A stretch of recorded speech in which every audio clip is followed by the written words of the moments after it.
ஆண்டவர் இரட்சகருமாகிய இயேசு நாமத்திலே ஒரு விஷயம் வாழ்த்துக்களை சொல்லுகிறேன். யோவான் எழுதின சுவிசேஷ புஸ்தகத்தை குறித்து நாம் தியானித்துக் கொண்டிருக்கிறோம்.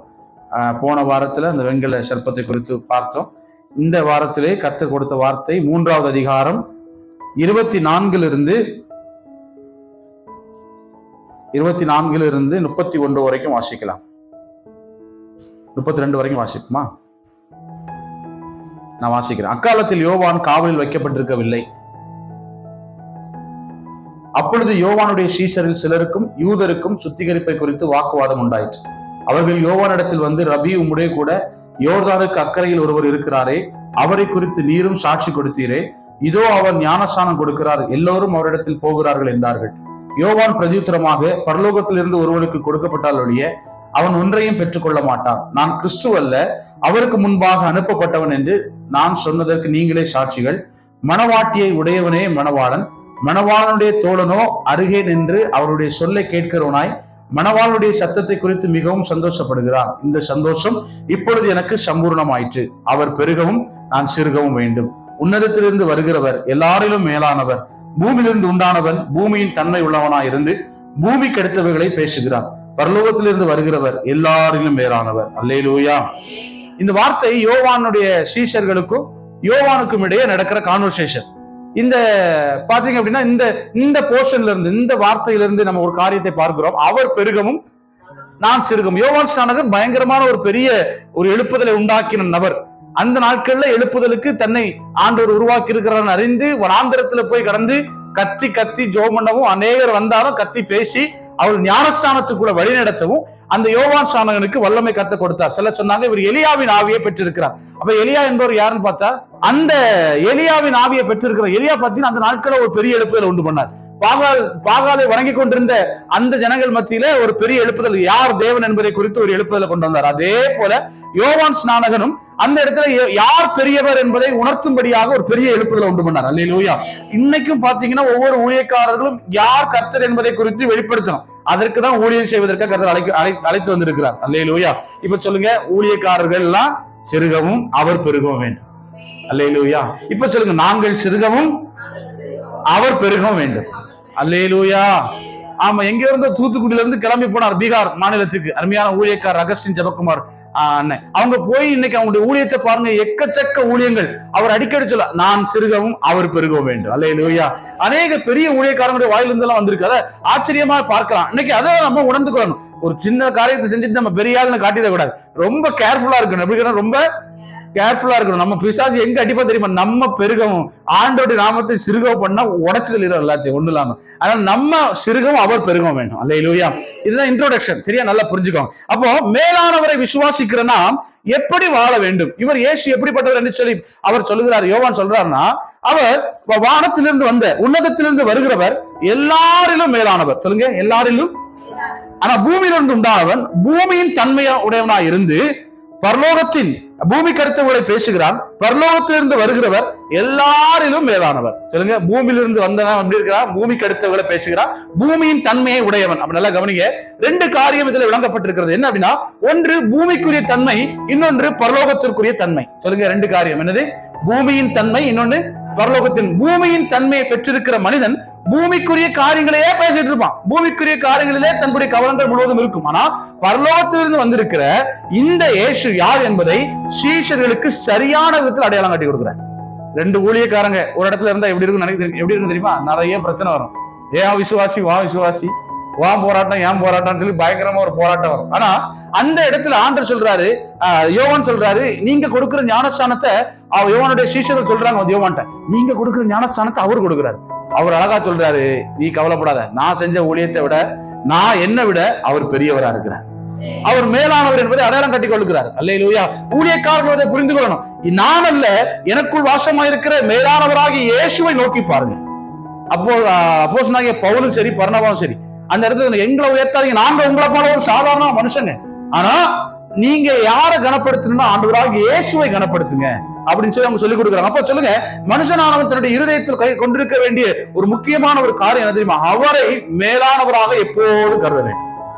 அவர் மேலானவர், இயேசு மேலானவர். அவர் எப்படி தன் மேலானவராக காண்பிக்கப்பட்டார் அப்படின்னா, அந்த உலகத்தில் இருக்கிற இன்னொருடைய பாவத்துக்காக மரிப்பது அரிது, ஒரு மனுஷனை வந்து பாவத்தை மன்னிப்பதற்கு ஒரு ஆடோ மாடோ ஒரு புறாவையோ அன்னைக்கு வலி செலுத்தினாங்க. ஆனா இன்னொரு தடவை அவங்க யோசித்து பாக்குறாங்க, ஒரு மனுஷனுக்காக அநேக மனுஷனுக்காக ஒரு மனிதன் சாகுறது அது எப்படி இருக்கும், பாவத்துக்காக மரிக்கிறது எப்படி இருக்குன்னு சொல்லி அநேகருக்குள்ள ஒரு கேள்வி வந்ததுனாலதான் விசுவாசம் வந்துச்சு.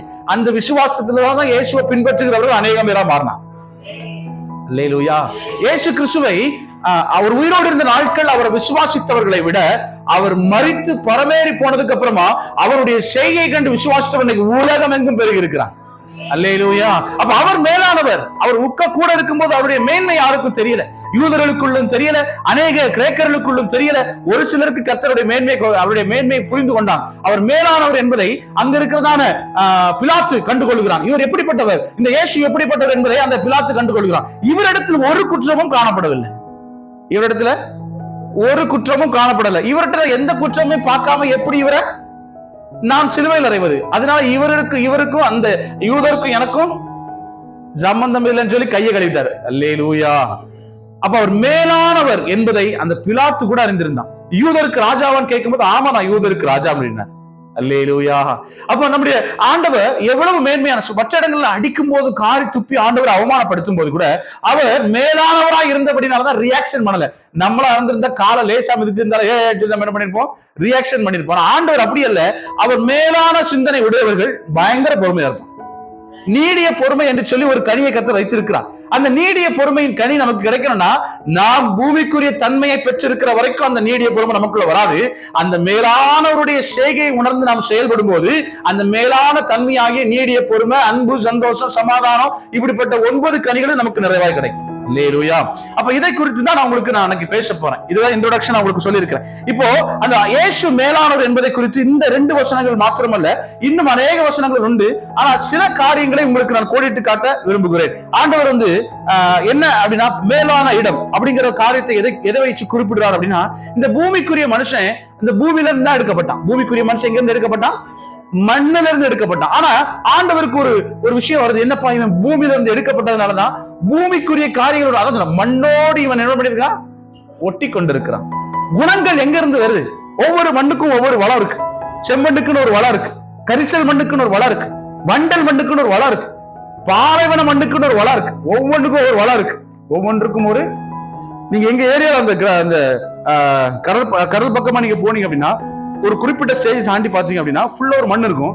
அந்த மண்ணுல பாத்தீங்கன்னா நிறைய கருப்பு கலந்ததான மண்ணா இருக்கும். மணல், கடல் மணல் வந்து கருப்பு மணல் தான். பாத்தீங்கன்னா டைட்டேனியம் அப்படிங்கறதான ஒரு இது இருக்கு. அதை தனியா மணல்ல இருந்து பிரிச்சு எடுத்து அங்க ஒரு கம்பெனி ஃபேக்டரி வச்சு ஃபாரினுக்கு அனுப்புறாங்க. இப்படிப்பட்ட அநேக காரியங்கள். அப்ப ஒவ்வொன்றுடைய மண்ணுக்கும் வித்தியாசமான தன்மை இருக்கு.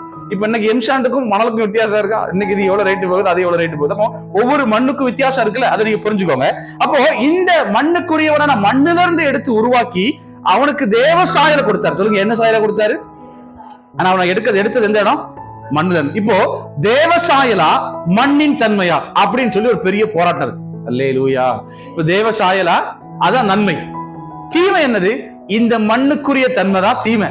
நன்மையை தீமையும் அவன் வேறு பிரித்து அறிந்து கொள்வான்னு சொல்லிதான், அறிந்து கொண்டா பெரிய பிரச்சனை ஆயிரும். நன்மையான இயேசுவை மட்டுமே பார்த்துட்டு இருக்கிற பிரச்சனை இல்லை. அதனாலதான் அந்த கனியை புசிக்காத, நல்ல கவனிங்க, கனியினால பிரச்சனை வரல, கீழ்ப்படியாதனால பிரச்சனை வந்துச்சு. சொல்லுங்க, என்னால வந்து பிரச்சனை வந்துச்சு? ஆண்டவருடைய தன்மையில் முதன்மையானது கீழ்ப்படிதல். இத யாரிடத்துல இருந்து கற்றுக்கொள்ளலாம் அப்படின்னா, ஆபிரகாம் தன் ஒரே பேரான குமாரனை நீ பலி செலுத்துவாயாக சொல்லி ஆண்டவர் கேட்ட போது ஒரு தகப்பனுடைய இருதயம் எப்படிப்பட்டது என்பதை அன்னைக்கு ஆபிரகாமுக்கு அங்க தேவன் வந்து காமிச்சு கொடுக்கிறார். உன் பிள்ளைய நீ பலி செலுத்த விடுவியான்னு கேட்கும்போது ஒப்பு கொடுத்தார், கீழ்ப்படிந்தார். சொல்லுங்க, என்ன பண்ணாரு? அன்னைக்கு ஆதாம் ஏவாள் தவறின ஒரு கீழ்ப்படிதலை இங்க ஆபிரகாம் நிவர்த்தியாக்குகிறார். ராமன் சொல்லுங்க பாக்கலாம். அப்பதான் சொன்னாரு, புத்தி உள்ள சந்ததி. ஆண்டவர் என்ன சொன்னார்? அத முதல்ல புத்தி இல்லாத சந்ததியாய் அங்க பாவத்தில் விழுந்து போன அவர்கள் இன்னைக்கு புத்தி உள்ள சந்ததியாய் பிறந்திருக்கிறாங்க. யார் அப்படின்னா ஆபிரகாம். ஏன் அப்படின்னா கீழ்ப்படிதலால் உண்டான சந்ததி. ஆபிரகாம் சந்ததி என்ன சந்ததி? கீழ்ப்படிதல். அப்ப கீழ்ப்படிதலுக்குள்ள மிகப்பெரிய ஆசீர்வாதம் இருக்கிறது. இன்னைக்கு அநேகம் பேருக்கு தெரியல. உங்களுக்கு தெரியுமா, ஒரு ஆள் வந்து உங்ககிட்ட வந்து சொல்றாரு, நீங்க இதை செய்யாதீங்கன்னு சொல்லி ஒரு எச்சரிப்பையோ ஒரு காரியத்தை கீழ்ப்படிங்க, வேற எதுவும் செய்ய வேண்டாம், அங்க பெரிய ஆசீர்வாதத்தை நீங்க பாப்பீங்க. அல்லேலூயா. இங்க ஆண்டவர் அந்த இடத்துல சொல்ற மண்ணிலிருந்து எடுக்கப்பட்ட அந்த தன்மை அவருக்குள்ள ஒட்டி இருக்கிறது.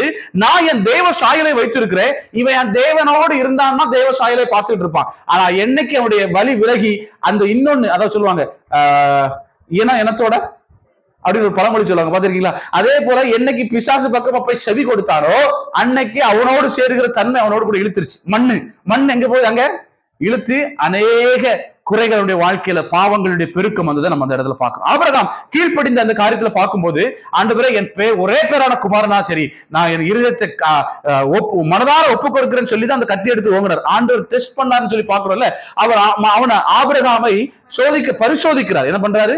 இவன் எப்படி இருதயம் எப்படி இருக்கு? ஆபிரகாம் ஏன் இன்னைக்கு விசுவாசத்தின் தந்தை அழைக்கப்படுறாரு தெரியுமா? அந்த விசுவாசத்தின் தந்தை என்று அழைக்கப்படுவதற்கான காரணம், ஒரு பிதா இருக்கிறார்ல, பிதா எப்படி தன் ஒரே பேரான பூமிக்கு அனுப்புவதை குறித்துதான அந்த திட்டத்தின் வெளிப்பாடை ஆபிரகாமுக்கு ஆண்டவர் வெளிப்படுத்தி கொடுத்தானே. இதே உன் பிள்ளைய நீ எப்படி கொடுக்க முன் வந்தியோ அதே போல என் ஒரே பேரான குமாரனை நானும் பூமிக்கு அனுப்புவேன் அப்படின்னு சொல்லி ஆண்டவர் அங்க ஆபிரகாம்கிட்ட பேசுறேன். ஆபிரகாம் அந்த இடத்துல கீழ்ப்படுகிறான், பயங்கரமா கீழ்ப்படிஞ்சு கத்தி எடுத்து வாங்கி வெட்ட கிட்ட போகும்போது பிள்ளை ஆண்டவர் மேல என்ன பண்ணாத. ஆனா பாருங்க, ஒரு பிள்ளை இன்னொருவருடைய பிள்ளைக்காக, அதாவது ஆபிரகாம் ஆண்டருடைய பிள்ளைதான், அவருடைய பிள்ளைக்காக தேவன் இறங்கிட்டாரு. ஆனா அடுத்தல பாருங்க, அவருடைய பிள்ளை சிலுவையில் அடிக்கப்படும் அவருடைய இருதயம் எப்படி இருந்திருக்கும் யோசிச்சு பாருங்க. அல்லேலூயா. அப்ப அன்னைக்கு அங்க உட்கார்ந்து இருக்கு ஆராதனை நடத்தும் போது ஆண்டு இந்த காரியங்களை அழகா பேசிக்கொண்டு இருக்கிறார். அவருடைய சிலுவையின் பாடுகள் எனக்காக ஆண்டவர் எப்படி சிலுவை, அது நினைச்சால தானாவே கண்ணீர் வந்துடும். நினைச்சால என்ன வந்திருக்கு? தானாவே என் ஆண்டவர் எனக்காக எவ்வளவு அடிகள் பட்ட மேல இருந்து பிதாவே கேட்கிறாங்கிறது, என் பிதாவே ஏன் என்னை கைவிட்டு, ஏன் என்னை கைவிட்டு. அது அப்பா மகனுக்குள்ளதான் அது ஒரு பெரிய, இன்னைக்கு இருக்கிற ஒரு அப்பா அங்க இருந்து ஏன்ப்பா என்ன விட்டுட்டீங்க அப்படின்னு சொல்லி கேட்டா எப்படி இருக்கு யோசிச்சு பாருங்க. நீ என்ன பிடிச்சிருக்கலாம்ல. ஒரு கனவுல பார்த்து ஒருத்தர் சொன்ன ஒரு காரியம், அவங்க பிள்ளை கடல்ல செத்து போச்சு, விளையாடும் போது பிடிவாதமா போய் செத்துட்டான். செத்ததுக்கு அப்புறமா அவங்க அந்த ஆவி அவர் கனவுல பார்த்திருக்காரு. ஆவி அவர்கிட்ட பேச்சான், ஏன்பா நான் அவன்கிட்ட அப்பவே பெர்மிஷன் கேட்கும்போது என்ன போவாண்டான்னு சொல்லி ஒரு தடுத்து நான் செத்துருப்பேனா அப்படின்னு சொல்லி ஒரு கதை ஒரு இதுல வாசிக்கிறேன் நான் அந்த காரியத்தை.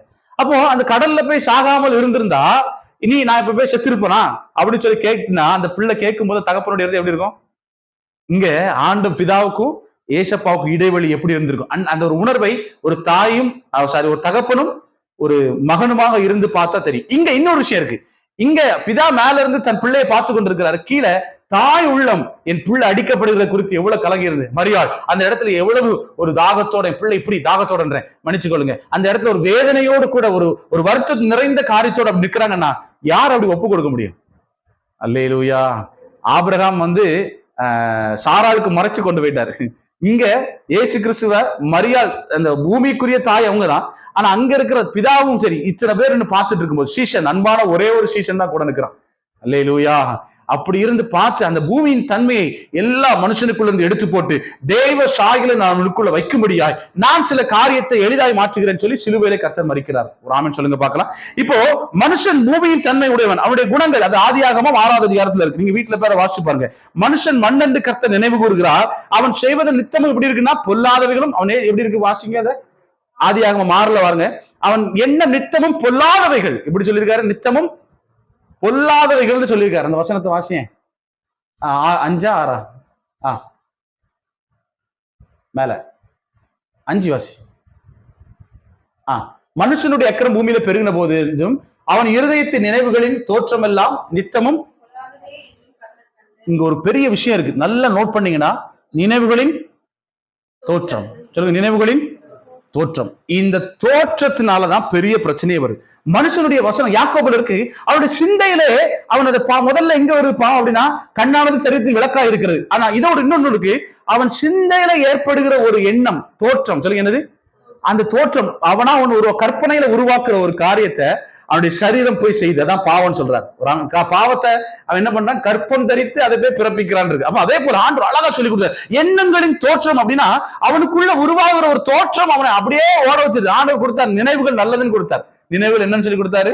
அவன் யோசிக்கணும், சில காரியங்கள் நல்லா யோசிக்கணும். இயேசு யார், தேவன் யாருங்கிறத நம்ம யோசிக்கும்படியாக அந்த நினைவை கர்த்தர் கொடுத்தார். அதான் சொல்றேன் அன்னைக்கு 6 அறிவு, எப்படி சொல்றோம்? என்னது? பகுத்தறிகிற அறிவை கர்த்தர் கொடுத்தார். ஆனா இந்த எண்ணத்தையே பிசாசு ட்விஸ்ட் பண்ணி அப்படியே திருப்பி அந்த எண்ணங்கள் நினைவுகள் எல்லாத்தையுமே கனவுலே மிதப்பாங்க. கனவுலே மிதந்து பாவம் செய்வாங்க. பாவம் செஞ்சதை திரும்ப திரும்ப நினைச்சு பார்ப்பாங்க. இதை நினைச்சு பார்த்தே பாவத்துல சந்தோஷப்படுறவங்க எத்தனை பேர் இருக்காங்க. அப்போ அந்த நினைவுகளின் தோற்றமே பொல்லாததா இருக்கு. ஆண்டவர் பார்த்த மனுஷனுடைய, அவன் மனுஷன் தான் பாவம் செய்யறான், அவன் நினைவுகளின் தோற்றம் பார்த்தா பயங்கர கொடூரமா இருக்கு. எப்படி இருக்கு நினைவுகளின் தோற்றம்? எப்படி இருக்கு? நித்தமும் பொல்லாதவர்களா இருக்கு. அவன் எப்படி யோசிக்கிறான், அவனுடைய எண்ணங்கள். அப்ப ஆண்டு சொன்னாரு, உன் எண்ணங்களை சிறைப்படுத்தும் போபடி அங்க பவுல் எழுதுகிறாரு, உங்க எண்ணங்களை என்ன பண்ணுங்க, சிறையாக்கி கொள்ளுங்க. உங்க எண்ணங்களை அங்கங்க அலைப்பாய விடாதீங்க, எண்ணங்களை சிறையாக்கி வைத்துக் கொள்ளுங்க. வசனத்தை நிறைய சொல்லல, நீங்க அதை உங்க மைண்ட்ல வச்சுக்கோங்க. அப்ப எண்ணங்களை சிறையாக்கி ஆண்டவருக்குள்ள அவருடைய ஒரு அறை, அந்த அறை சொல்லுவாங்க என்ன அறை, அந்த கலாச்சாரத்துல வருமா, இதுல வரும், மனதின் நிறைய கட்டிக்கொண்டு கிறிஸ்துவுக்குள்ளாக நம்ம கட்டப்பட்டவர்களாக. நிறைய இடத்துல ஆண்டவர் சொல்லிக் கொடுக்கிறார், கிறிஸ்துவின் நிமித்தம். அங்க பவுல், அப்போஸ்தலனாகிய பவுல் எல்லா சபைக்கு எழுதுகிறார், கிறிஸ்துவின் நிமித்தம் பாடுபடுகிறோம். நம்ம எங்க பாடுபட்டோம்? கிறிஸ்துவின் நிமித்தம். அல்லேலூயா. ஆமா, நம்ம பாடுபடல. உண்மையை சொல்ல போனா இன்னும் பாடுபட்ட நபர்கள் எல்லாம் அங்க வேதத்துல இருக்கிறாங்க. நான் சில காரியங்களை குறித்து நான் பேசுகிறேன் உங்களுக்கு. அப்போ இயேசுடைய அந்த மேலானவர் என்பதை குறித்து நாம் பார்த்து கொண்டிருக்கிறோம். இங்க மனுஷனுடைய தன்மையின் குணத்தை நம்ம பார்த்துட்டோம், மண்ணின் குணத்தை பார்த்துட்டோம். இப்போ பரலோக தன்மையுடைய குணம் எப்படி இருக்கு அப்படின்னா, அவர் நேசிக்கிறவரா இருக்கு. அதனாலதான் உன்னை நேசிப்பது போல ஆண்டவர் பரலோகத்திலிருந்து கீழே இறங்கி வந்திருக்கிறார். அவர் உன்னத குணம் கிடைத்தவர். அவர் நேரா பாக்குறாருங்க, மனுஷன் ஒவ்வொருத்தரும் படுகிற காரியத்தை பார்த்துட்டு, என்ன இப்படி ஒருத்தனுக்கு ஒருத்தன் போராடிட்டு இருக்கிறான், ராஜ்யத்துக்கு ராஜ்ய விரோதமா இருக்கு, குடும்பத்துல மனுஷனுக்கு மனுஷன் விரோதமா இருக்கிறான், ஒவ்வொரு காரியங்களை போராட்டம். அப்ப சொல்றாரு, உன்னை நேசிக்கிறது போல பிறனை நேசி அப்படின்னு. அங்க டிஃபரன்சியேஷன்ல பாக்குறாரு, நிறைய டிஃபரெண்டா பாக்குறாரு. ஒரு மனுஷனுக்கு இன்னொரு மனுஷனுக்கு இருக்கிற வித்தியாசத்தை பாக்குறாரு. பரிசேயனும் மற்ற சதிசேயருக்குள்ள இருக்கிற வித்தியாசத்தை பாக்குறாரு. அந்த பெரிய ஆயக்காரனுக்கும் அங்க இன்னொருத்தன் இருக்கிறான், யாரு, ஆயக்காரனுக்கும் ஒரு பாவிக்கும், ரெண்டு டிஃபரெண்டா பாக்குறாரு. இதுல ஆண்டவர் உன்னதத்திலிருந்து வந்தவருடைய குணம் எப்படி இருக்கு, பரலோகத்தை பூமியில மண்ணான ஒரு மனுஷனுடைய குணம் எப்படி இருக்கு யோசிச்சு பாருங்க. இங்க இருக்கிற குணம் எப்படி இருக்கு. ஆனா ஆண்டவர் மேன்மையான குணம் உடையவர், மேன்மையானவர். ஏன் அவர் மேலானவர் சொல்றோம்னா, பரலோக குணத்தை உடையவர். ஒவ்வொரு மண்ணுக்கும் ஒவ்வொரு தன்மை இருக்கு அப்படின்னு சொன்னால, பூமியில ஒரு காரியத்துக்கு ஒரு தன்மை இருக்கிறது போல பரலோகத்துக்கு என்று ஒரு தன்மை உண்டு. அல்லேலூயா. அந்த தன்மை படைத்தவரை வந்தனாலதான் எல்லாரையும் அவரால் நேசிக்க முடிஞ்சது. விபச்சாரம் செய்யாதிருப்பாயாக சொல்றார் ஆண்டவர். அங்க சொன்ன ஒரு சட்டமா இருக்கு. ஆனா இங்க விபச்சார கண்ணோட கூட பார்க்காத, ஆனா விபச்சார ஸ்ரீய கல்லெறியதுக்கு எல்லாரும் வந்து நிற்கும் போது அவர் என்ன சொல்லி கொடுக்கிறாரு, உங்கள பாவம் செய்யாதவன் முதல் கல்லை என்ன பண்ணணும், முதல் கல்லை எரியணும் அப்படின்னு சொல்லி கொடுக்கிறார். யாராவது எரிஞ்சாங்களா? எல்லாரும் கல்லை போட்டுட்டு ஓடி போயிட்டாங்க. அப்பதான் உன்னை நேசிக்கிறது போல பிற நேசி. நீயும் பாவிதான், அவனை பாவின்னு சொல்லி குற்றம் பண்ணி நீ தீர்மானிக்காத, கர்த்தர்னு ஒருத்தர் இருக்கிறார், அவரு தீர்மானிப்பார். அல்லேலூயா.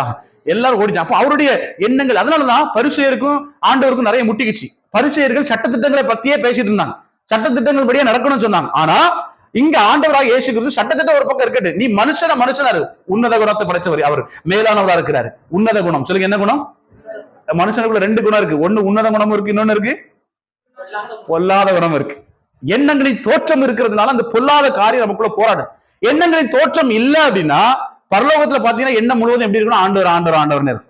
அதனாலதான் அங்க என்ன சொல்லப்பட்டிருக்குன்னா, அங்க பசி இல்ல, அங்க வியாதி இல்ல, வறுமை இல்ல, கஷ்டம் இல்ல. அங்க தேவனோடு கூட நம்ம சஞ்சரிக்க போறோம். அங்க எண்ணங்களின் தோற்றம் வேற ஒரு வாரியா இருக்கலாம். ஆனா இங்க இருக்கிற எண்ணங்களின் தோற்றம் அவனை பாவத்தை செய்ய வைத்து அவனை அப்படியே ஆண்டவரை விட்டு பிரிக்கிறதுல இருக்கு. முதல்ல பிசாசு வச்ச ஒரு பெரிய கண்ணி என்னன்னா, ஆதாம் ஏவாளையும் தேவனை விட்டு பிரிக்கணும். ஆதாம் ஏவாளை தேவனை விட்டு பிரிக்கணும்னு நினைச்சானோ அதுதான் ஃபர்ஸ்ட் பாயிண்ட். செகண்ட், இன்னைக்கு அவன் இப்பவுமே என்ன பண்ணிட்டு இருக்கிறான்னா, மனிதனை தேவனிடத்திலிருந்து பிரிக்க வேண்டும். மனிதனை அப்போ சட்டத்திட்டங்களை கொடுத்து பார்த்தாரு, சட்டத்தின்படியாவது வாழ்ந்து ஒழுங்கா வந்துடுறானான்னு பார்த்தாரு. அங்கேயும் ஃபெயிலியர் நிறைய திட்டங்கள் மாறி போச்சு. அவன் பாவம் செஞ்சுட்டு போய் பலியை செலுத்திட்டு ஈஸியா போயிடுறான். அப்ப பார்த்தாரு, சரி நான் கிருபாதார பலியை நானே வரேன், என் நிமித்தமாவது நிறைய ரட்சிக்கப்படுவாங்க. பார்த்தா இன்னைக்கு அது சக்சஸா மாறிச்சு. அநேக தேவனுடைய இயேசு கிறிஸ்து ரத்தத்தினாலே பாவிகளா இருந்தவர்கள் மீட்கப்பட்டிருக்கிறான். அல்லேலூயா. சக்சஸ் மினிஸ்ட்ரி, பயங்கர சக்சஸ் ஆண்டவருக்கு. தேவன் ஏன் அதை ஒப்பு கொடுத்து செஞ்சார் அப்படின்னா, அது நிமித்தமாக தான் ஒரு பெரிய, அதான் சொன்னார், விதையானது நிலத்தில் விழுந்து செத்து மடிந்ததே ஆனால் மிகுந்த பலனை கொடுக்கும் அப்படிங்கிற ஒரு காரியத்தை சொன்னார். ஒரு ஆமன் சொல்லுங்க பார்க்கலாம். இன்னைக்கும் இயேசுவை பின்பற்றி ஊழியம் செய்கிறவர்களும் செத்தாலும் பரவாயில்ல ஊழியம் வளரணும் நினைக்கணும். நல்லா இருந்து ஊழியம் வளரணும் அப்படிங்கிற, செத்தாலும் பரவாயில்ல ஊழியம் வளரணும். அல்லேலூயா. இன்னைக்கு நான் ஒருத்தர் குறித்து படித்ததான் பின்னாடி நான் கூட சொல்றேன். இப்போ ஆண்டவர் இன்னொரு பாக்குறாரு, விபச்சாரிய ஸ்திரியை கல்லெறியும் போது அப்படி ஒன்று சொல்லி கொடுத்தார். பிறவி கூட பார்த்து உன்ன மனுஷன் பாக்குறான், இவன் பாவமா இவன் பெற்றோர் செய்த பாவமா, அவருடைய கண்ணோட்டங்கள் எல்லாம் பாருங்களேன். மனுஷன் ஒரு மனுஷனை பாவிக்கிற எண்ணங்களின் தோற்றங்கள் எல்லாம் எப்படி இருக்கு அப்படின்னா, இவன் செஞ்சதா இவன் பெற்றோர் செஞ்சதா அப்படியான்னு சொல்லி யோசிக்கிறாங்க. அப்ப ஆண்டவர் சொல்றாரு, தேவனுடைய பார்வை அவர் மேலானவர். சொல்லுங்க, நம்மளுடைய பார்வை அவர் எப்படிப்பட்டவர் இருக்காரு? இயேசு மேலானவர்ங்கிறதுனால மேலான குணமுடையதுன்னு சொல்றாரு. இது தேவ நாம மகிமைக்காக படைக்கப்பட்டிருக்கிறான். மனுஷன் நினைவு என்ன தோற்றம் எல்லாம் வித்தியாசமா தான் இருக்கு, ஆனா தேவனுடைய எண்ணம் வித்தியாசமா. அல்லேலூயா. அந்த அவருடைய குணங்கள் வெளிப்படுகிறது. இதே போல பழைய ஏற்பாட்டுல பார்க்கும்போது யோசேப்பு, 5 நிமிடம் எக்ஸ்ட்ரா எடுத்துக்கிறேன், இது கொஞ்சம் தான். அப்போ இந்த யோசேப்பை குறித்து பார்க்கும்போது அவனை எல்லாரும் வீண் பழி சொல்லி சகோதரர்களால் காட்டி கொடுக்கப்பட்ட யோசேப்பு அப்படியே கம்பேர் பண்ணி பாருங்க, இயேசு கிறிஸ்துவையும் அதே போல கூட இருந்தவர்களை காட்டி கொடுத்தாங்க. யாரு? சகோதரன் எனப்பட்ட யூதாஸ் காரியத்து, சகோதரனுக்குள் ஒருவனான யூதாஸ் காரியத்து. ஆண்டவர் அவன சிநேகிதனே சகோதரன் என்று அழைக்கத்தக்கதாய் கூட நெருங்கி பழகின அதே யூதாஸ் காரியத்தை என்ன பண்ணாரு? காட்டி கொடுக்கிறார். அப்போ யோசேப்புக்கு எப்படி காட்டி கொடுக்கப்பட்ட அனுபவம் இருந்ததோ அதே போல இயேசு கிறிஸ்து என்ன பண்ணாரு? அந்த இடத்துல காட்டி கொடுக்கப்பட்டார். அப்போ இயேசு கிறிஸ்து அங்க யோசேப்பை பார்க்கும்போது அந்த இடத்துல நம்ம அவருடைய சகோதரர்கள் எல்லாம் மன்னித்தாரு, ஏற்றுக்கொண்டார். சொல்லுங்க, மன்னித்தாரு. இங்க இயேசு கிறிஸ்து பாடுகளுக்கு உட்படுத்தப்பட்டும் அங்கே பார்க்கிறீங்கன்னா எல்லாருக்கும் மன்னிப்பை கொடுக்கிறார், எல்லாரும் ஏற்றுக்கொண்டார். அல்லேலூயா. அது மிகப்பெரிய சம்பந்தம் அதற்குள்ள அதுல இருக்கிறபடினால ஆண்டவர் அந்த பழைய ஏற்பாட்டின் காலத்துல புதிய ஏற்பாட்டின் காலத்துல உள்ள ஒரு சாராம்சம் அப்படி தொடர்ந்து வந்துகிட்டே இருக்கும். ஏசப்பா கிட்ட எங்கேயோ ஒரு காரியம், ஒரு பாலம், பிரிட்ஜ் போல அப்படியே இயேசுதான் பாலம், புதிய ஏற்பாட்டையும் பழைய ஏற்பாட்டையும் இணைக்கிற பாலமாக இயேசு இருக்கிறாரு. அதனால இங்க இருக்கிற காரியத்தோடு கூட இணைந்து இருக்கும். மோசே காரியம், ஆபிரகாமின் காரியம், யோசேப்பின் காரியம், அப்படி ஒவ்வொருடைய காரியங்களும் அப்படியே இணைக்கப்பட்டிருக்கும் ஆண்டவருடைய வாழ்க்கையோடு கூட. அதான் மேலானவர். சொல்லுங்க, அவர் எப்படிப்பட்டவர்? அவர் திட்டமுடையவர். ஒவ்வொரு காரியத்துக்கும் பயங்கரமான திட்டம் வச்சிருக்கான். பிசாசு நினைச்சான் இயேசுவை இப்படி சிலுவையில் அறைந்த எல்லாம் முடிஞ்சு போச்சு. இல்ல, இயேசுவை சிலுவையில் அறைந்ததுக்கு அப்புறம் தான் பெரிய மீட்பை உண்டான. அல்லேலூயா. மிகப்பெரிய திட்டம் உள்ளவர். அப்புறம் இன்னொரு காரியத்தை பார்க்கும்போது சம்பாத்தியத்தில் மிகுந்திருந்த ஒரு மனுஷன் இருக்கான். அவன் என்ன சொன்னான்? என் ஆத்துமாவே நீ சந்தோஷமா இரு, உனக்காக எல்லாம் சேர்த்து வச்சிருக்கிற பண்டக சாலையை பெரிதாக்குங்க, அதை இன்னும் பெருசாக்கி நிறைய சேர்த்து வச்சிருக்க, அது இளைப்பாருன்னு சொன்ன ஆண்டவர் சொல்லி கொடுக்குறாரு.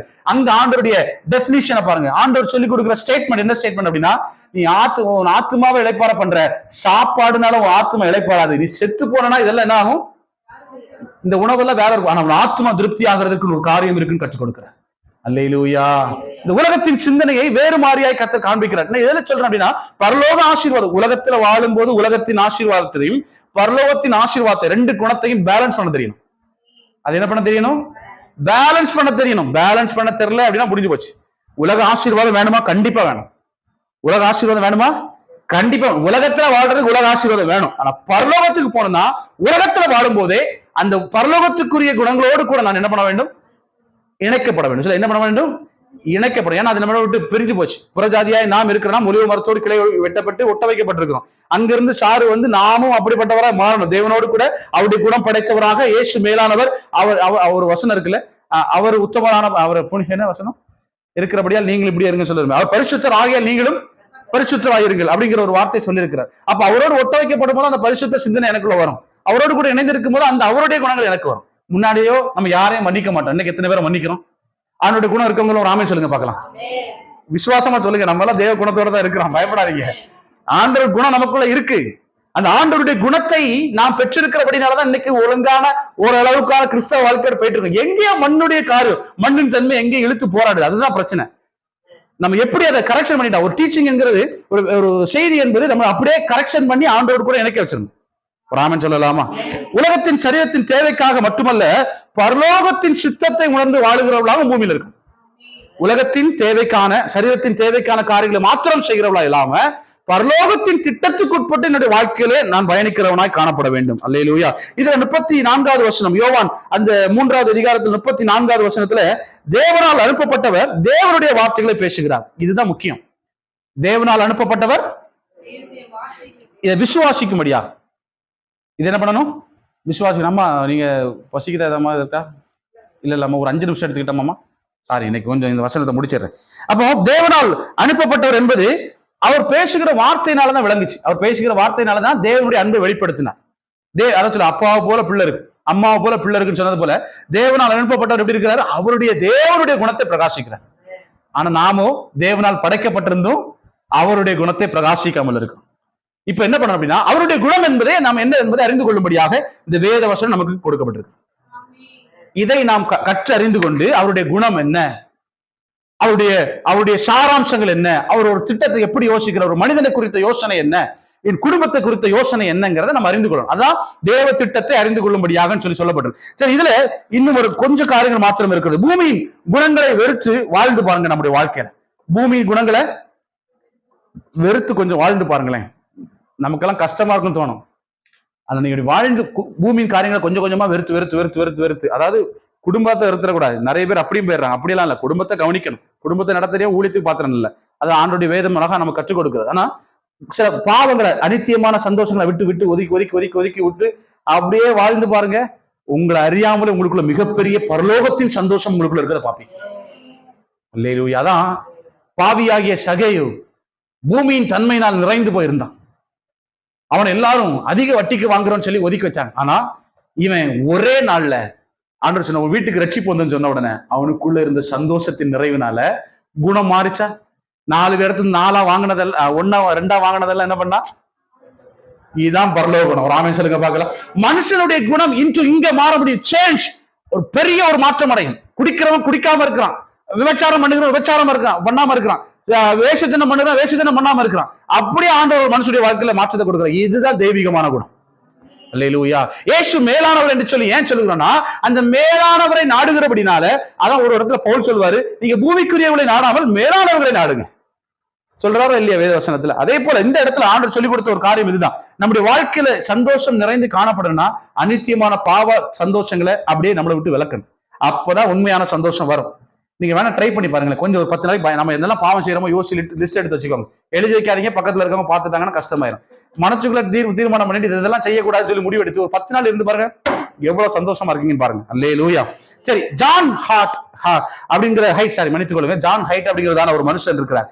இவர் யாருன்னு பாத்தீங்கன்னா 1865 பிறக்கிறார். எங்க அப்படின்னா இல்லினாயிஸ் அப்படிங்கிறதான ஸ்டேட்ல. இவர் வந்து யுனைடெட் கிங்ஸ் யுஎஸ்ஏல பிறந்தவர். யுஎஸ்ஏல பிறந்து அங்க அவனுடைய அப்பா வந்து பாதிரியார். இவர் ஒரு மிஷினரி. இந்த மிஷினரியை சீக்கிரமா கேள்விப்பட்டிருக்கீங்களா பார்த்தா ரொம்ப கேள்விப்பட்டிருக்க மாட்டீங்க. ஜான் ஹைட் அப்படிங்கிறதான மனுஷர்.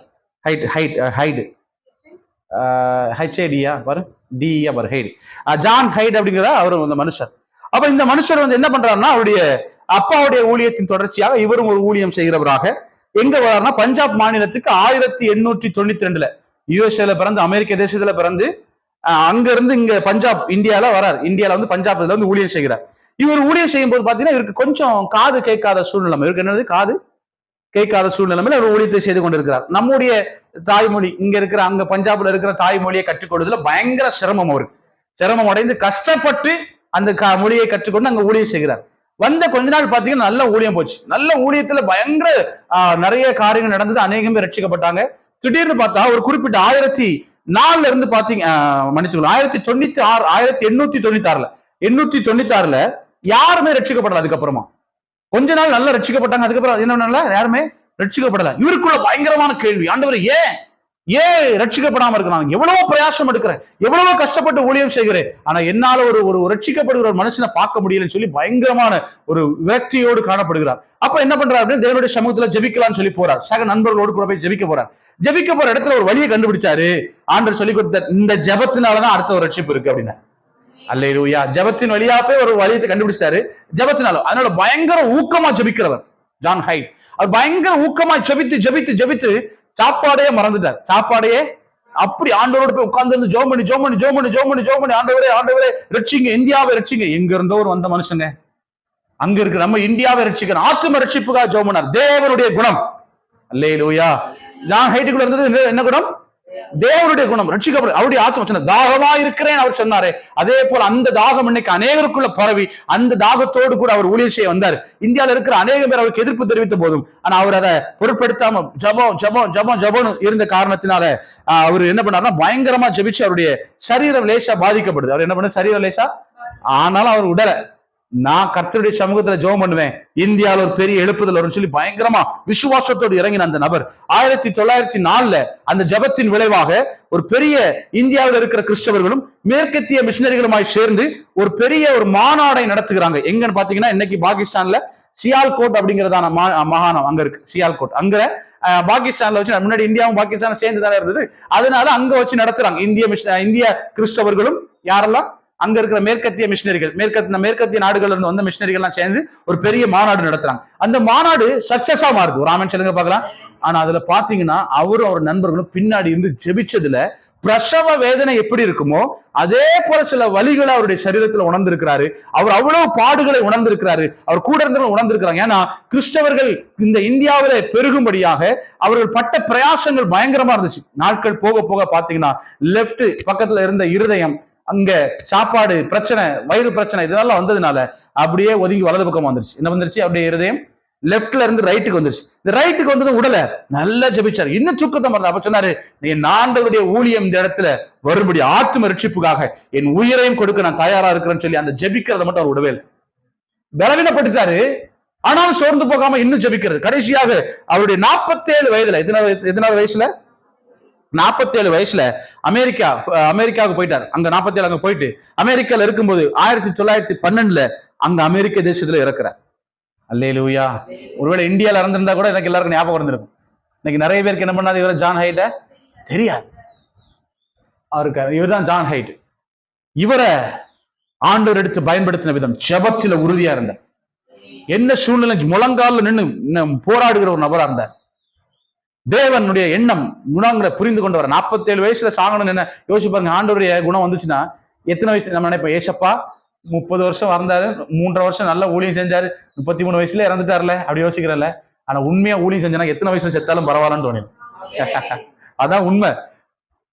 நம்ம தான் பயப்படுறோம். நம்ம தான் அன்னைக்கு உயிரை பார்த்தோம், ஐயோ இன்னொரு 80 வயசு வரைக்கும் ஓடிட்டா நல்லா, 100 வயசு வரைக்கும் ஓடிட்டா நல்லா, நமக்குள்ள அந்த எண்ணம் இருக்குது. ஆனா உண்மையாய் தேவ குணம் நமக்குள்ள இருக்குமானால் எவ்வளவு நாள் இருந்தா தேவனுக்காக வாழ்ந்துட்டு அங்க போயிடணும் அப்படிங்கிற எண்ணம் வந்துடும். ராமன் சொல்லுங்க பார்க்கலாம்.